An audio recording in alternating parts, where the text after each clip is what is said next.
Well, hello everyone, and welcome once again to another Heart to Heart talk. I'm John Kuert, the interim pastor at First Assembly in Newcastle, Pennsylvania. And thanks for stopping by. I know everybody must be busy, but it is good to pause and to take time to reflect on what it's all about, what this Christmas holiday is all about. I mean, there's a lot of rushing, there's a lot of shopping, decorating, cooking, wrapping and delivering packages, sending cards, parties, visits, on and on and on. And here we are, about 10 days, and ready or not, it will be here. And shortly after, everything will be done, and we'll be counting down till next year. But I'm thankful for you to take the time to stop and look and listen to this devotional. And I think it's good to kind of get away from the fray and the frenzy and all the hustle and bustle. It's refreshing to just pause and to feel His presence and His peace in the midst of all of what's going on, all the busyness.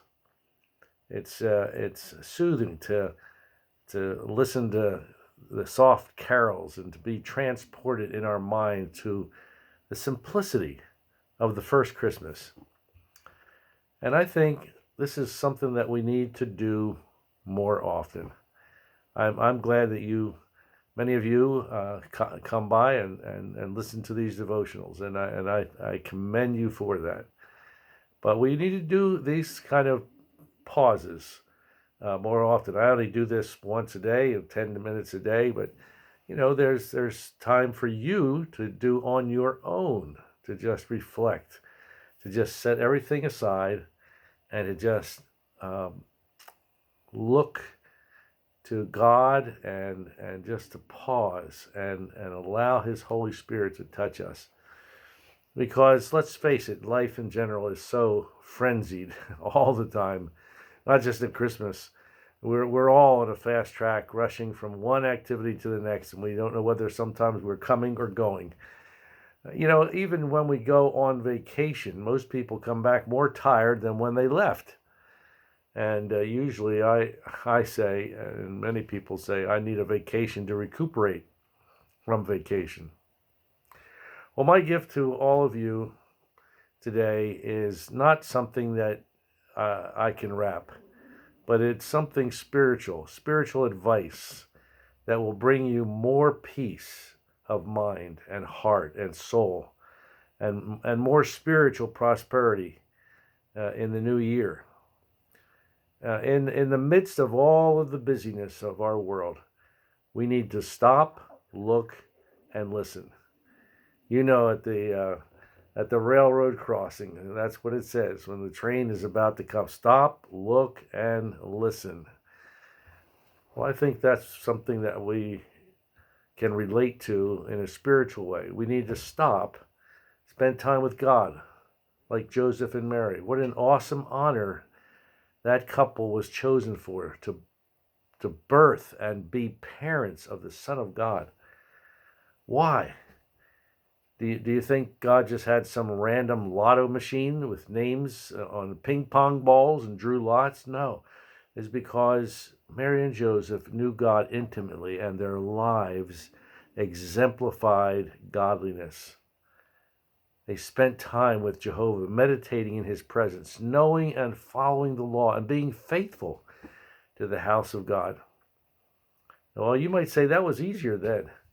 And that might be true, but they still had to make the right choices and set their priorities on God and His ways, rather than follow so many in Israel who had forsaken the old paths.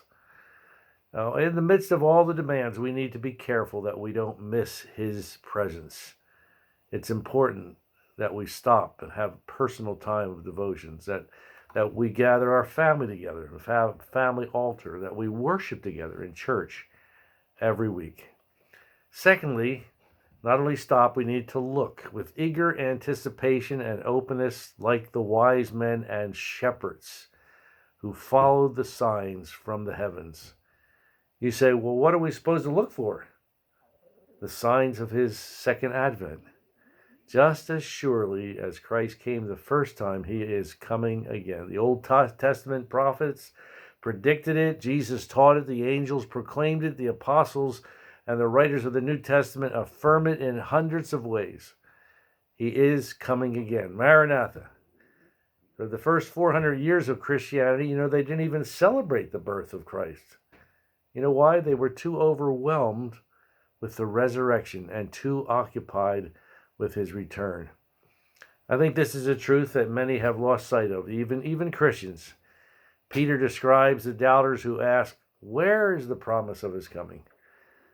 He is coming again, and his return is imminent. And not as a babe in the manger. This time he is coming as the King of Kings and Lord of Lords. There's so many distractions in today's world. Make sure you don't miss his coming. So stop, look. And the third thing is listen, like Simeon and Anna. They were two faithful people in Israel. And they just loved God so much, and they listened to his voice through the law and the prophets and prayer. God spoke to these godly people and revealed himself to them, giving them insight and direction that most did not have. Why? Because they were listening. And I want to encourage you to listen to his voice. There's so many voices in the world. Go this direction, do that, come with us, join this.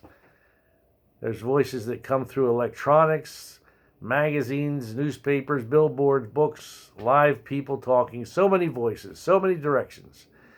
Be careful that you don't miss his voice and his directions. This is the way. Walk in it. So stop and spend time with God. Don't let all the demands of your busy, hectic life cause you to miss his presence. Look for the signs of his coming and listen to his voice. Paul, as he was contemplating and meditating on Jesus, he couldn't find adequate words. So he wrote, "Thanks be to God who gives us his indescribable gift." And so I pray that at this wonderful season of the year, you will do those three things. Stop, look, and listen.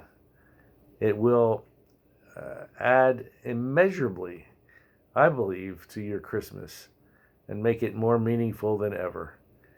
Well, God bless you today. Hope you have a wonderful day and the rest of the week. And we will see you very soon again. And Lord willing, I just want to remind you that this Sunday we will be having our Christmas cantata. That's December the 20th, Sunday morning at the 10:30 service, 10:30 a.m. So until tomorrow, God bless you, and we will see you again soon. God bless. Bye-bye.